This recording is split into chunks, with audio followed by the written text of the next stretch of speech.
last week. They were great. We could feel their presence in the stadium. And as we get headed into Big Ten season, I just want to remind all our fans that we do have the best fans in the land, and we are the standard for excellence. And we always handle ourselves in first class, and so excited to see everybody out here on Saturday. And secondly, just want to congratulate Chris Ward, who's going into the College Football Hall of Fame. I'm going to be celebrating him this weekend, and also 3 former Buckeyes that are going into the Ohio State Athletics Hall of Fame: Jeff Logan, Braxton Miller, and Matt Wilhelm. So excited to celebrate their accomplishments here this weekend as we head into Iowa.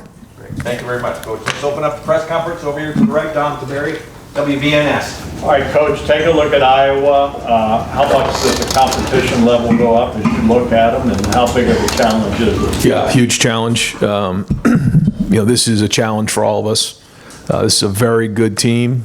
They play physical. You guys know who they are. They have not changed your identity in a long time, and they have very, very good coaches and physical players, a veteran team. So, we're going to get challenged in a lot of areas, and this is challenging our whole building.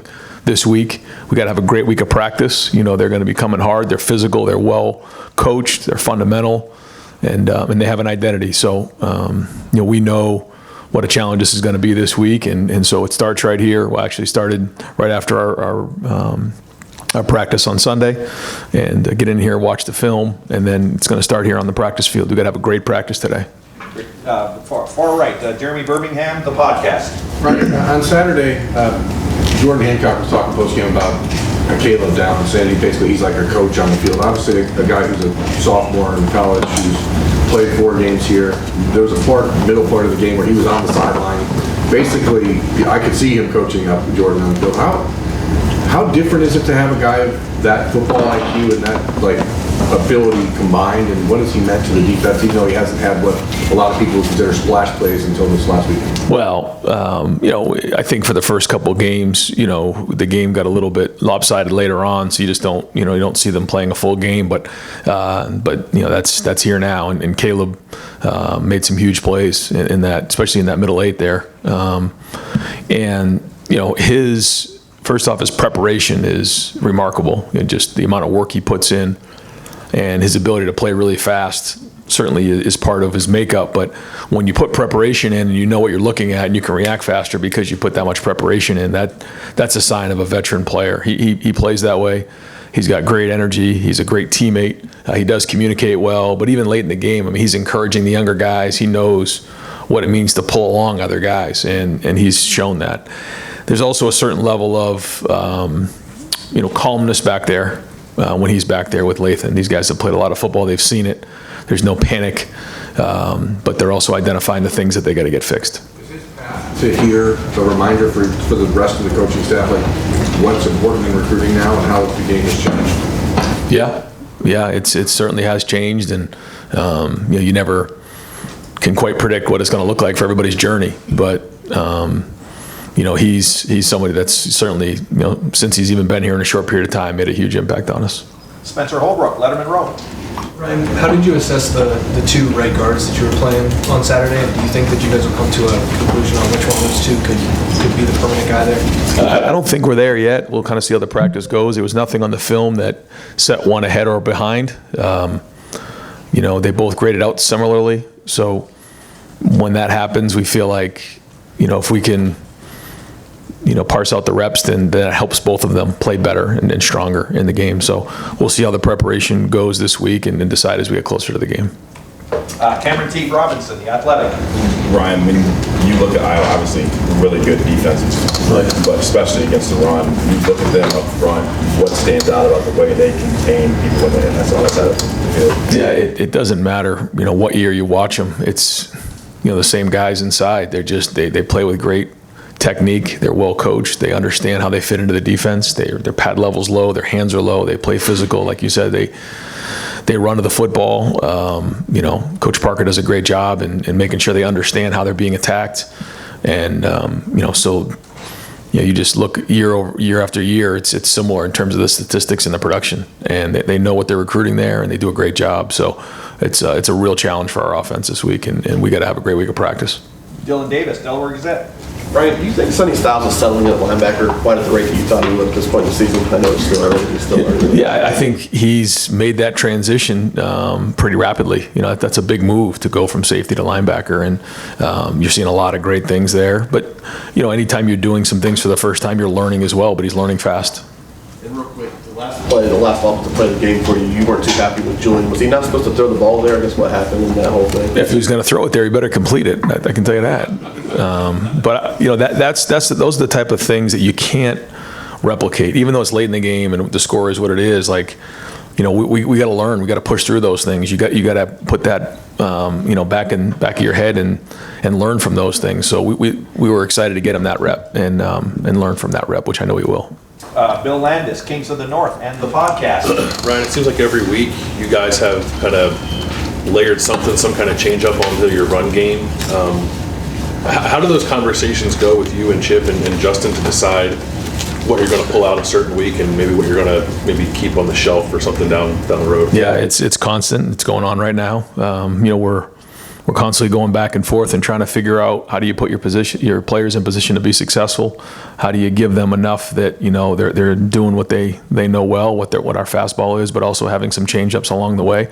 And when you're playing against a defense like this, you know, you better line up and play and know what you're doing. So it's that back and forth of trying to figure those things out, and I think that's part of the art of putting a game plan together. But ultimately, it comes down to what our players know and what they can execute, and that's what it comes down to. And you know, a couple of those plays were executed well, but you know, again, you know, bigger challenge. You know, really stout defense this week, so it's going to come down to our guys, you know, winning their one-on-one battles and executing them at a high level. When you guys ran a pretty cool play against Marshall, where I think you pulled 3 guys, and then I think you ran the same play against Michigan State, but you used a Mecca instead of a second tight end.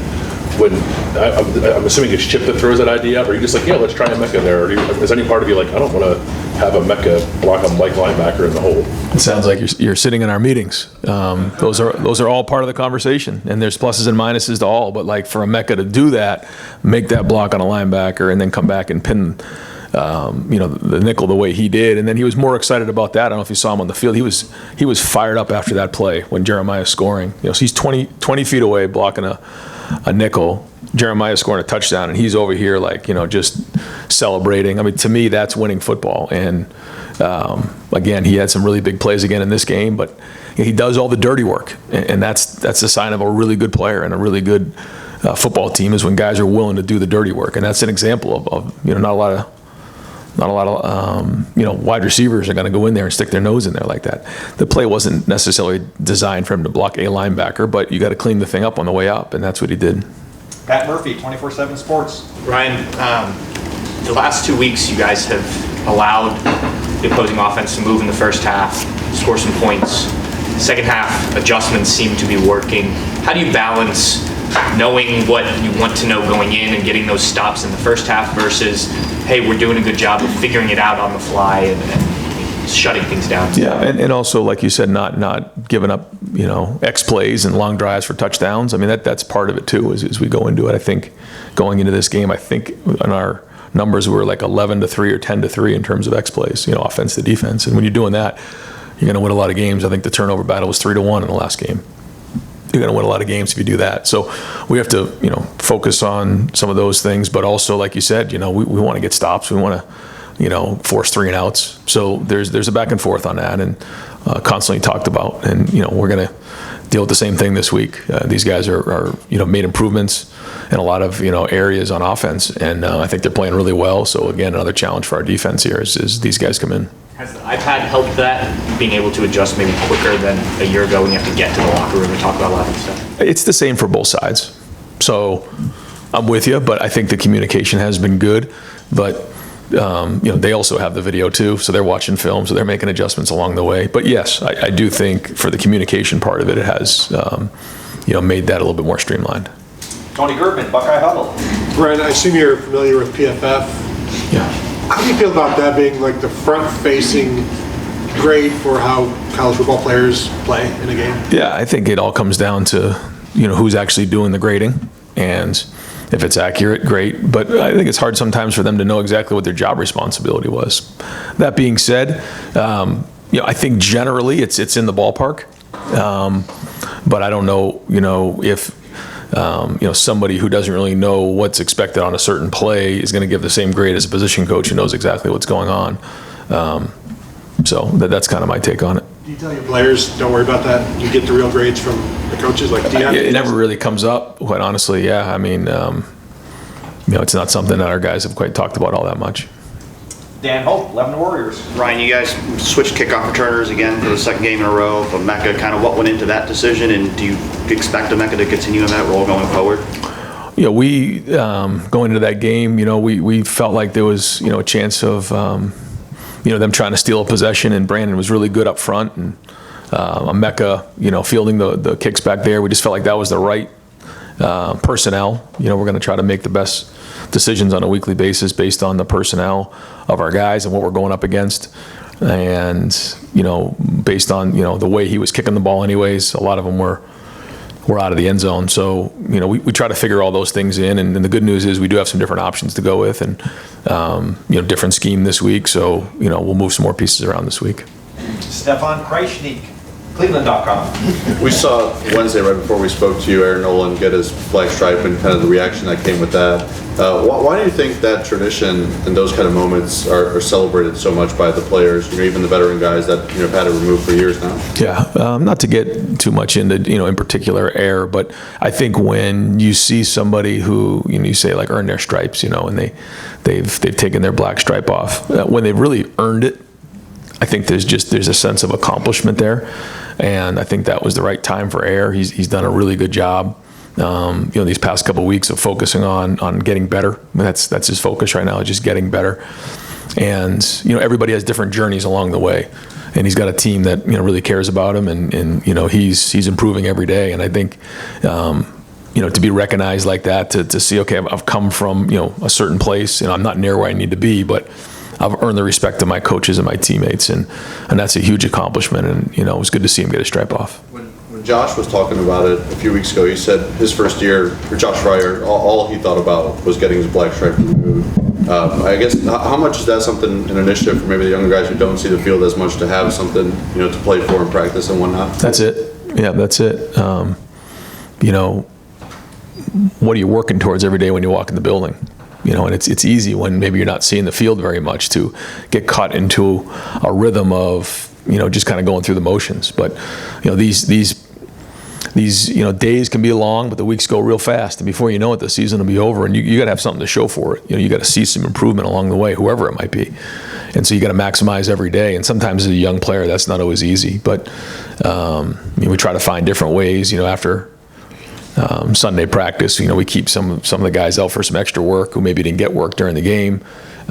Today, an inside drill, the threes will get their reps in front of everybody, so, but the scout team looks are very, very important as well. And they're going to be even more and more important as we start getting closer, to the end of the season. So, we got to see improvement, but good to see, those guys continuing to get better and having a great attitude when they walk in the building. Joey Kaufman, Columbus Dispatch. Ryan, the situations, these are all different, but you went for it on fourth down a handful of times. It was at the 3-yard line, and then your own territory, then the fourth 5 leads touchdown and Mecca. But what's your level? What's the thought process in those situations? What's the level of comfort in going for it on all those plays? Some of it has to do with where we are on the field. In particular, I'd say that 4th and 5 play. If we were maybe a little bit further in and had a little bit more of a high percentage field goal, maybe we would have taken the field goal at that point. But felt like we were right out of that range, and so there was a timeout, and we came over and decided that we had a good play. That's a big part of it as well. You got to feel like you have a good play that you're going to go to. The 4th and 3 down in the 3-yard line, I felt like at that moment, 7 points is way more important. And even if we didn't get in, the ball's on the 3-yard line, and if we can get a stop there, then we get the ball back at midfield. So, every game, based on the score, based on how things are going, you got to take those things into consideration. We do have, analytics that in that moment, I'm getting information on what the chart says and what the statistics say. But, sometimes you got to just, trust your gut, trust your team based on a lot of different scenarios. On paper, you guys are going for it a little more this year than on fourth down last year. That having the analytics part of it, is it having a super senior quarterback and Will just? Yeah, I think it has to do with the situations and being aggressive right now and trying to get as many plays as we possibly can in these games. But we'll look in each week. We'll try to do what's best to win the game, and that's the most important thing. Far left, Jeff Gilbert, Press Pros. Ryan, progression of Jeremiah in this offense. What are you seeing from defenses realizing this guy is a guy we have to stop, and is there an evolution of they're doing more and more things? I think that's the tricky part right now is, how much can you do because of all the other things that are going on, and that's the idea of putting stress on defense. But there's no question that people will know where number 4 is when he's on the field. Rob Aller, Columbus Dispatch. Ryan, you said you hold your quarterbacks to an especially high standard. It seems like Will Howard's done everything right. A few mistakes here and there in decisions. To the somewhat untrained eye, it looks like sometimes he locks on to receivers. Is that something that needs to be developed? Do you guys see that? Is that off the mark? And how do you develop that? I don't know. I haven't recognized that just as something that continues to show up, but I think certainly on the interception he could have moved on. There's no question about that. Yeah. So that's trusting your drop, trusting your eyes, and making sure your eyes are in the right spot. But there's times where he's found himself back on 3 and 4, and it may not seem like it because his eyes quickly went back to 3-4, and that's a big part of working progressions is, okay, I have 1 and 2 over here, but what are my eyes telling me? If my movement key or whatever my key is for that play tells me I'm working front side, great. If all of a sudden I see something over here that tells me I'm backside, then I'm backside. So the idea of moving on from like 1, 2, 3, 4 really comes down to your eyes, and then based on what the play is. I mean, sometimes it's pick a side. So I'm working over here versus certain coverage, man or zone, 2 high, 1 high, or I'm working over here. And so, based on, what the play asks us to do, sometimes it's throw the ball to him. That happens sometimes. So, there's a lot that goes with it. But to answer the short answer is, when we're talking about moving through progressions, it really comes down to your eyes and where you're looking. And that can really get you through the progression a lot faster. Unrelated, is this schedule about as good as you could have dreamed up in terms of progression, or would you rather see a power team early? I mean, you've kind of built through these 3 teams, and you have Michigan State, then you have Iowa before Oregon. I mean, it seems pretty set up for you. I think after the season, you probably will be able to sit back and look at it and evaluate it a little bit more. We're so in it right now, I think it's hard to tell. But I think it's a legitimate question because I think it is a very different feel than maybe the last couple of years. But it's not changing how we approach it. It's just, like you said, a little bit of a different feel. So probably too early to tell. We'll focus on this game and try to win this game and continue to do that, and then kind of come up for air at the end of the season and figure out where we're at. Yeah. Andy Backstrom, Letterman Row. Yeah, Ryan, it looks like Will Howard's up about 15% in those intermediate throws from last year. Is this what you kind of expected and envisioned with his development in terms of accuracy, and how much does that factor in for that 4th and 5 decision to go for it, comfort level? Yeah, it's a big. I mean, both of those 4th down throws were both really well thrown against man coverage. Just where only G could catch it and really Mecca could catch it. I mean, those were contested throws that you want to give him those opportunities. I'm sure he's done it before, but it's for us to see him do it here for us is different as well. So. Those are big, and then the protection was huge. The guys up front, I thought, did a nice job in protection. Travion was big in protection. So those are all challenging plays where you got to stand in the pocket and you got to hang in there and make those throws. So good to see him make those and build some confidence on that. Deep right, Andy from WBNS. Ryan, when you talk about Travion and blocking, you talk about Mecca making a big play. How much have you seen those plays grow with your team? And how much do those build a championship team? Not necessarily the one-hand catches, not the great throws, but the behind the scenes. That's it. It's the effort. It's the hard work. It's the dirty work. It's all that stuff. And that's a sign of a good team and a team that's playing hard and playing physical. And Seth McLaughlin finishing a guy into the end zone. That's the stuff that we constantly watch with our guys on Sundays. The effort plays, and we're going to need them this Saturday. But that's it, and that's being unselfish. Why are you playing so hard for your teammates? And we got to keep building on that. I mean, that's got to be a huge part of our identity this season. Has been so far. I mean, it's on the film, but we got to keep getting better at it. We need everybody to do it. It's actually Adam King from WBNS. Awesome work, podcast. Right. I think we've latched on to the fourth downs, but do you feel overall, even including Sunday to Friday, that do you feel like you're coaching more aggressively than you have from the last couple of years? I know that might be difficult to answer, maybe not fair. I just wonder if you feel that at all. I think with this team and just in my role, you can target things a little bit better. You can be on things a little bit better. You can give more thought to how you're addressing the team, how you're addressing the coaches, the overall approach. Focusing on what really matters, which is like how hard you play and your fundamentals and the big picture things. So, whatever it is, but it's also this team. I love this team. I love the way they play, so like every day when I wake up, I put 2 feet in the ground to try to, do everything I can to help this team, reach their dreams and goals. Cause these kids are unbelievable and they're giving everything they possibly have. And we got to keep pushing them as coaches, and that's our job.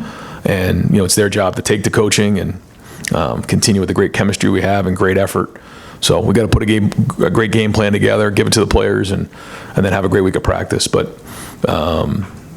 yeah, I mean, we're all coaching aggressively. Yeah.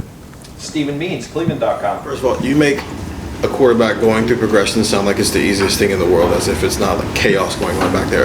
But kind of to follow up on some of the blocking stuff you've been asked today, sometimes when people bring up toughness, I think people just dumb it down to just, can you push that guy further than he pushes you? And it's a lot more to that. Yep. And when you've been having those conversations over the last couple of years and trying to get that through to your team, how much of it is just simply the execution of a play? Because it seems like whether it's the wide receivers or the offensive linemen or even the tight ends or even what Travion's doing, there's been a bigger focus on executing, and now you're seeing that happen on Saturdays. Well, it's got to continue. Let me go back to the first thing. I think it's every coach's job to make things that maybe aren't simple.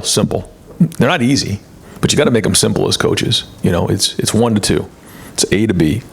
And it's not always that easy, but like it's simple, and that allows players to play fast and with discernment. So I think whether it's a quarterback or anybody else, like that's really important as coaches. We can't have these guys thinking too much. We got to put them in drills, got to put them in teamwork during the week, and keep it simple for them. And let them play, and let them use their athletic ability. But no, I just think the effort's been good so far. We're practicing that way on Tuesdays and Wednesdays in particular, and so. It's showing up, during the game, and but we got to keep pushing. We got a long way to go this season. It seems through the first 4 games, you guys have made an emphasis of getting as many guys snaps as possible. You've even said as much. As you move into maybe this middle part of the schedule, how do you balance that, trying to still build depth at them positions, but also whether it's right guard, whether it's linebacker, maybe narrowing some things down and focusing on who your best guys are now that you're in this part of the schedule? We got to win. We got to win this game. This is going to take everything we got to win this game. So we're going to in this game right here, we're going to put the best players in there to win the game. Period. And that's it. I mean, that's the focus right now. Bill Rabinowitz, Columbus Dispatch. Another question about Iowa's defense. You're right. I mean, I think everyone knows that. You think of Iowa, you think of their defense. Yep. Norm Parker, they've done the same thing. They're not getting 4- and 5-star guys generally. It's a developmental program. Right. What is it about that defense that makes it so hard? Is it just they make you earn everything? Yeah, and they know what they're developing, and they're typically veteran players who have played a lot of football before. They're usually not 18, 19, 20. They're usually older guys. They have some young players in there, but they usually have guys that have matured, and they're physically mature and mentally mature and emotionally mature, and they understand the defense. And this is a great example of a defensive coordinator who keeps it simple. Not easy, but it's simple. I mean, it's they know how they're going to get attacked, and so they work those things, and so they know what their weaknesses are, they know what their strengths are, and they know how to protect certain things, and that's when you have continuity over a certain amount of time with the staff that he has and the way that they do it, and playing complementary football, understanding how you fit in with the offense, defense, and special teams. That's what you got. Super quick. Can you imagine coaching in your 26th year at one place? No.